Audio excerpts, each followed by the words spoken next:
the greatest. Daytona 500. All right. Daytona's definitely special. Greatest place there is to come to.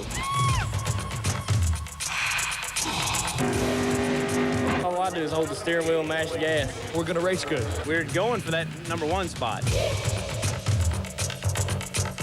It's probably the hardest thing that I've ever tried to do. The adrenaline's pumping now. This year's looking awful good. We're excited, ain't no doubt about that. It'll all be determined tomorrow. It's 20 years. We're going to win this one. It's time.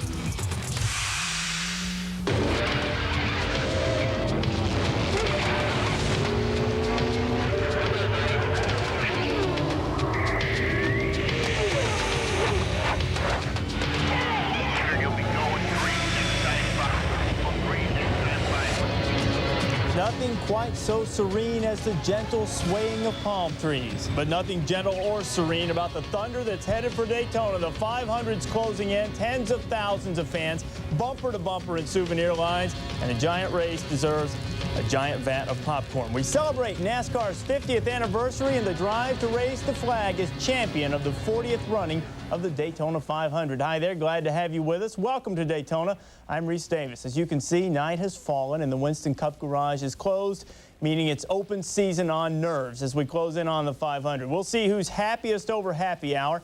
And if Daytona is the Super Bowl, how important is Super Bowl experience? We'll put Joe Gibbs in the driver's seat. But first, the Busch opener from Daytona. Being the first man to three-peat as Busch Series champion isn't the only thing driving Randy LaJoie. I want to beat those Winston Cup guys, says LaJoie, but not many have here at Daytona. Only 2 Busch Series regulars have won the season-opening Napa Auto Parts 300.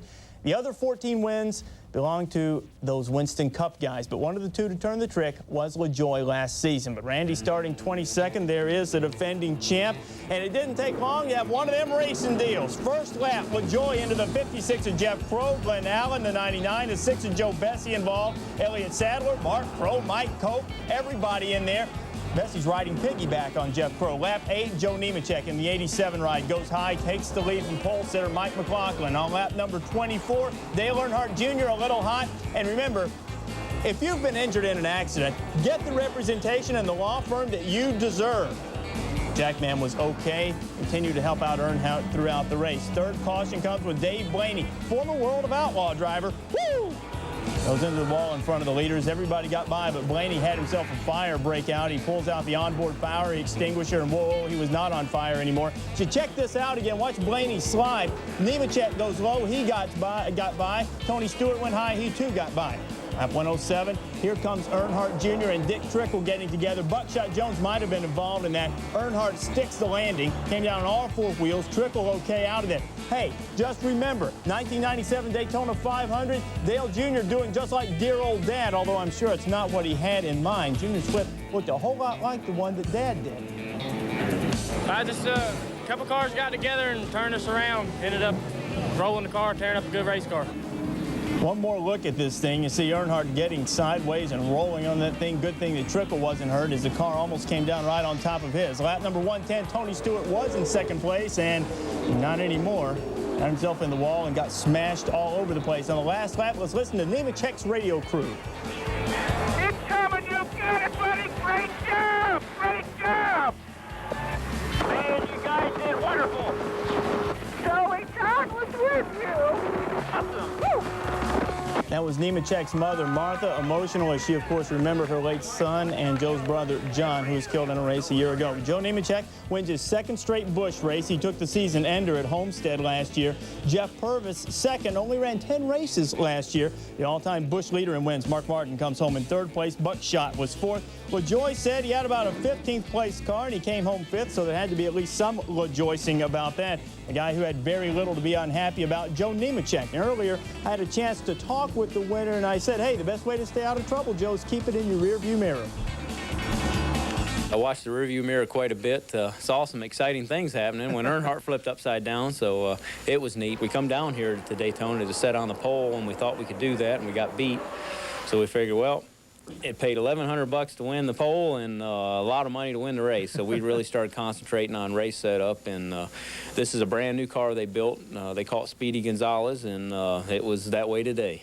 The car stayed in good repair, but while you were keeping one out front and one on the rearview mirror, you had trouble seeing maybe there for a second when that visor came loose on you? Yes, you know, the visor came loose. It's a brand new helmet. Guy from G-Force in North Carolina there paints my helmets. It's a brand new helmet for this race, and the thing looked awesome, ran awesome, but evidently I didn't put all the screws in tight. So luckily I had a piece of tape in the car, taped it back down, and away we went. I don't know if there's any such thing as momentum in racing, but is there something that you learned from the Busch race on Saturday that maybe you can carry over to the 500 Sunday? Yes, there is. There's a lot of things you can transfer, but unless your cars are identical, it's hard to do that. In time, we'll have the cars where we can transfer a lot of stuff, but it just takes time. Well, Nemechek will start 28th in the 500, but he is a winner in the Busch race, and his results have stepped up significantly in the Busch Series last year and in the opener this season. Nemechek has just as many wins in 10 starts as he had in 145 starts between 1989 and 1996. Paycheck's a little bit better, too, earning nearly 5 times more per race than he did over his first 8 seasons. As for the man Nemechek bested, Jeff Purvis, his best ever finish at Daytona. I couldn't get the right combination to pass anybody, and it just plagued me all day. But, we stayed in the top 5 all day, and cautions caught us up when we needed to be caught up, and it was a good day. We worked with Trickle, got hooked up with Trickle, stayed up there pretty good all day. And I guess we were just in the right place at the right time there at the end of the race. But, it's hard to pass people when you don't have help behind you. But 4th place is a good enough finish for us. That's what we wanted to come here and do, is finish in the top 5, and we did. Took a 15th-place car and come home 5th. Pretty darn happy. We weren't that good. Got a lot of help out there and caught some good breaks. I mentioned Randy would be happy about that. 6 through 10, Matt Kenseth, coming off a solid rookie season in which he had 7 top 10s, comes home in 6th place. Michael Waltrip, who'll start 6th in the 500 Sunday, finishes 7th Saturday. Kevin Schwantz, his 2nd career top 10. Jimmy Spencer in there in 9th. Bill Parsons had 12 top 10s last year, and he starts this season with another one. Still to come. Remember, you play the way you practice. Skinner and Earnhardt working on race-type situations. We'll check out the specials at happy hour, and the night before the big race, we'll put Joe Gibbs in the driver's seat.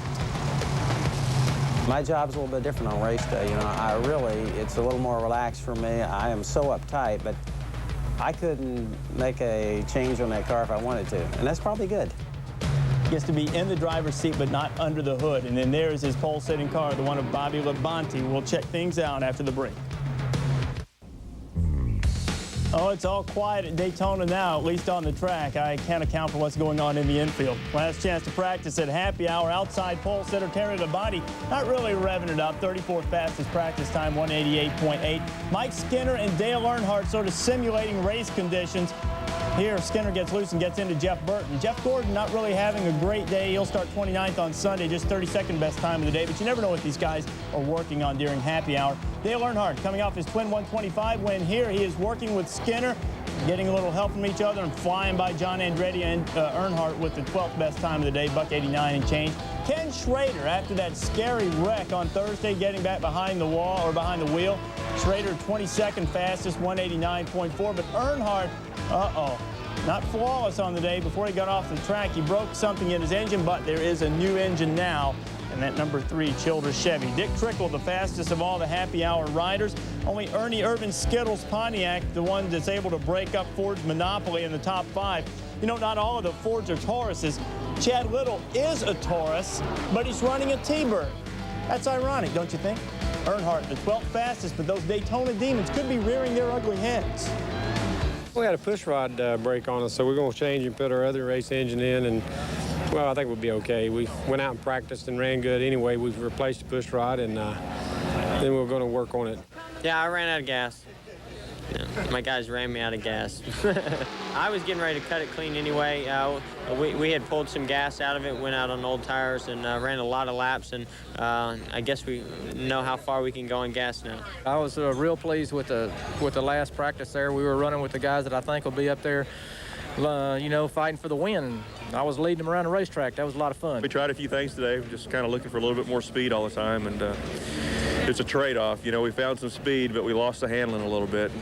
you got to handle here at Daytona. So we gave up a little bit of speed for that. We're just fine-tuning on it a little bit, just trying to make things a little bit, a little bit better, trying to find if there's anything else that we can do to it.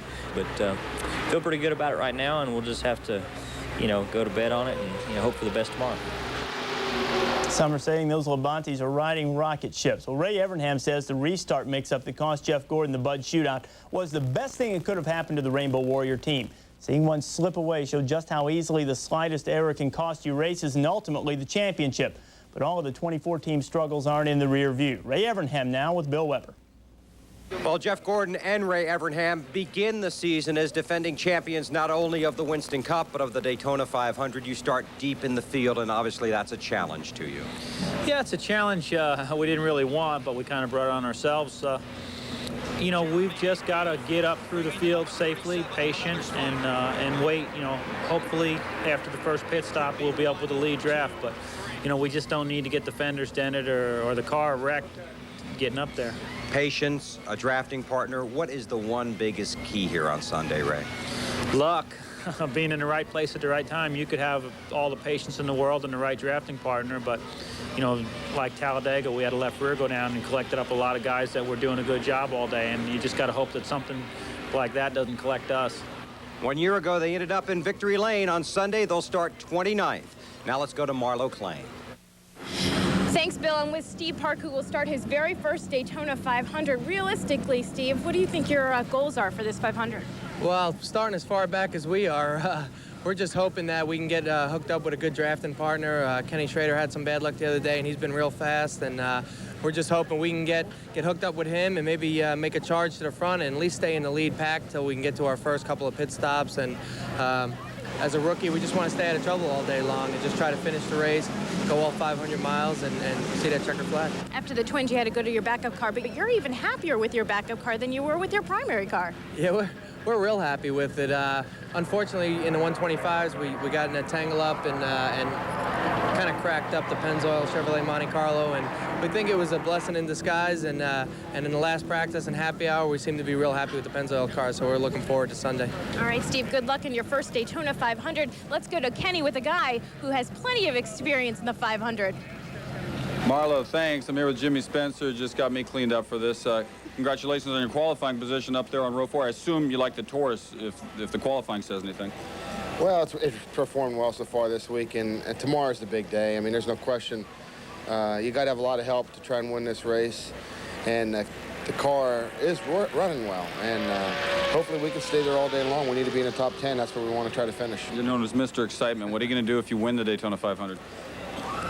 Oh, my God. I don't know yet. I ain't thought of that. I'll think about that if the time ever comes. All right. Thanks for your time. We're going back to RPM Reese. He has one night to rest and consider what he might do if he wins this. All right, Kenny, I'm sure you'll be there to enjoy it with him. The Daytona 500, though, hasn't really been very exciting for Mr. Excitement, but this could turn around. Sunday is Jimmy's 41st birthday, but he's never finished in the top 10 in the Daytona 500.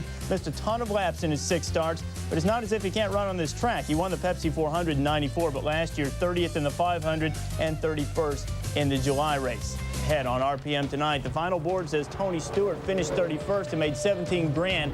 But how much did the IRL champ really gain from his near-miss run? We'll examine that after the break. The only problem Tony Stewart's new boss sees with the young driver is you can't keep him out of a race car. Not the race car, as in Joe Gibbs Shell Oil Pontiac, but any race car. He runs IRL. He'll show up to run at the 16th Street Speedway in Indy or the Volusia County Speedway here in Florida. While Stewart's efforts may not be exclusively focused on getting his feet wet in the Busch Series, Marlo Klein tells us he nearly made a big splash in the opener on Saturday. Entering the '98 Busch season, Tony Stewart already had the credentials of a champion, having made a name for himself in the Indy Racing League. But he also had developed a reputation for leading races but not winning them. While splitting time between the 2 series in 1997, Stewart began to show signs of maturity, with a 3rd place finish at the Busch race in Charlotte and a 2nd place at the IRL race in Phoenix. As soon as you feel comfortable in the car, then you can be patient. So, it's just a good package. I mean, I can't wait. We're going to have a good year, I think. I just think he's continuing to get experience and mature now, particularly in these cars. He's not so eager to have to go lead all the time. He sits there, he waits, and if he has the car, he takes the opportunity. Here at Daytona, Stewart's more patient style was paying off in his first race as a Busch Series regular. He ran as high as second behind eventual winner Joe Nemechek before being caught up in a mishap with Mark Martin. We got down on the backstretch and I scrubbed the tires and the car slipped a little bit, but I thought I just had some stuff on them, and on the restart the car didn't accelerate, and Mark got in the back of me, not on purpose, just trying to help me get going, and then the tire just got us sideways. I haven't been the biggest Tony Stewart fan since the Talladega crash, but I am after today. He certainly proved to me that he's extremely smart. I know now why he wins in everything he drives. Stewart's split season continues with a Busch race next week in Rockingham. He will have 4 more Busch races before he misses the March 21st race in Darlington because he will be in Phoenix with Team Menard of the IRL. At the Daytona International Speedway, I'm Marlo Klain. All right, Marlo, thanks a lot. Joe Gibbs' Busch Day ended in disappointment, but he has much higher hopes for Bobby Labonte and the Winston Cup team Sunday. Racing X's and O's in the driver's seat with Joe Gibbs. In the Driver's Seat is brought to you by McDonald's Drive-Thru. Next time you're in the driver's seat, how about a stop at McDonald's Drive-Thru? He's won 3 Super Bowls and 1 Super Bowl of Winston Cup racing. Joe Gibbs knows all about finishing first. Tomorrow, the Gibbs Pontiac starts first in the Daytona 500, and the task for the 18 team, finish where you start. While he usually lets Bobby Labonte take the wheel on the eve of the biggest race of the season, we put head coach turned owner Joe Gibbs in the driver's seat. They call this race the Super Bowl of racing. Compare how you'll feel the night before this race to how you felt the night before one of your Super Bowls. It's a little different for me in that I knew the night before the Super Bowls. I was very uneasy because, you know, the way I explain it, yeah, you can be a hero the next day. You can make a call that could win the game. And you also, I knew in the back of my mind, could make a call or make a decision that could cost us a ball game and sometimes make a tremendous blunder. Here, obviously, my job's a little bit different on race day. You know, it's a little more relaxed for me. I am so uptight, but I couldn't make a change on that car if I wanted to, and that's probably good. Because they keep me as far away from that car as they can, and just don't say anything, Joe, and stand there. So as a result of that, are the rewards the same? Say, for instance, when you won this race with Dale Jarrett, do you get the same feeling of victory? I think there would be a difference now, and I think the first one, having won that, we were renting motors really at that time, you know, leasing motors, and it was one of the greatest thrills anybody could ever have because having Daryl Jarrett with us and winning that, and like I said, my family and everything. It's the first time I ever won something where my family was all around me. And normally in football, you win something, you don't see them for 3 hours. You know, they're sitting in the stands and waiting outside the locker room. And certainly for Bobby, the dream of his is to win Daytona 500. And it's as much, and I know probably everybody out there, it's like pulling for your kids or anything else. Sometimes the greatest thrill in sports is seeing somebody else, not necessarily yourself, you know, winning something. The other part of it, to be quite truthful, I got an opportunity here to win a lot of money this weekend. If I coached in the NFL, I could win for a Super Bowl maybe 80 grand. You know, over here, we got $2 million on the line here. So I get a little uptight over that. You've been very open about expressing your faith in the past. What role do you see God playing in sports, particularly on your race team? You take most guys, it may be in business. They may be competitive in business. It may be on the golf course. It may be playing football or driving race cars. But all of us are what? Very competitive. Now think about that. He made us. So chances are he had a lot to do with this. And so he probably does have a strong interest in what's going to happen. From the time your kids are this big, the easiest way to get your kids to do anything is you say, let's see how fast you can do this. And what do? Man, they're ready to go. So we're competitive. He made us that way. Take us through your activities, what you do on race day. This race right here, I'll probably have 7 or 8 hospitalities to go to. And they start about 8:15 or something, and they just run me from one hospitality to the other. And so normally, Bobby and I will go out. Like I said, starting about 8:15, we go out and we will talk to the people. We'll answer some questions, and then we'll sign autographs at each one of those places, normally staying about 30 minutes. Does it take you a little getting used to the fact that on game day, you're doing all of this instead of, staying focused? One thing that does amaze me is the drivers. These guys, like 34 races, they're testing almost every week. And they're not like football. Football, you go into a football locker room, as you guys have all been in there before, you can hear a pin drop. I mean, these guys are, they're tight-jawed, they're ready to go. And because they only play, if you're fortunate, 20 games a year or something. These guys are like 34. Bobby eats a peanut butter and jelly sandwich. He's got his kids on his lap with 10 minutes to go, and I'm going, this is hard for me to get used to. Then he walks out here, climbs in the car, straps it up, and he's going 200 miles an hour. And 6 inches from somebody. And so that part of it was hard to me adjust to. Pep talks from football coaches are legendary. What do you think the last thing you'll say to your race car driver is before the Daytona 500? A couple of times when things have not gone well. Now, that's probably the time I would probably say something to Bobby more so than I would, for instance, for this race. This race, he walks out of the hauler and I go, hey, Bobby. That's about all I do. Go get them. And but on a day like that, I remember I went over and I said, hey, Bobby, I said, hey, look, man, we love you. No matter what happens today, just fight your guts out and make the most out of this. I was kind of expecting win one for the Gibber. Gibbs doesn't seem interested in returning to the football sidelines, echoing the words of his one-time star running back, John Riggins, who came out of retirement once, proclaiming, I'm bored, I'm back, and I'm broke. Gibbs says with his race teams, if he ever went back to football, sure wouldn't be because he was bored. RPM Today comes your way 11 a.m. Eastern Time on Sunday. Can Earnhardt finally quench his drought? The Brother Act on the front row, the resurgence of Pontiac, all topics that Dr. Jerry Punch and I will address. And then RPM Tonight comes your way Sunday, 9:30 Eastern Time, right here from Daytona. We're back after this. Today in NASCAR history is brought to you by Goodyear, #1 in tires.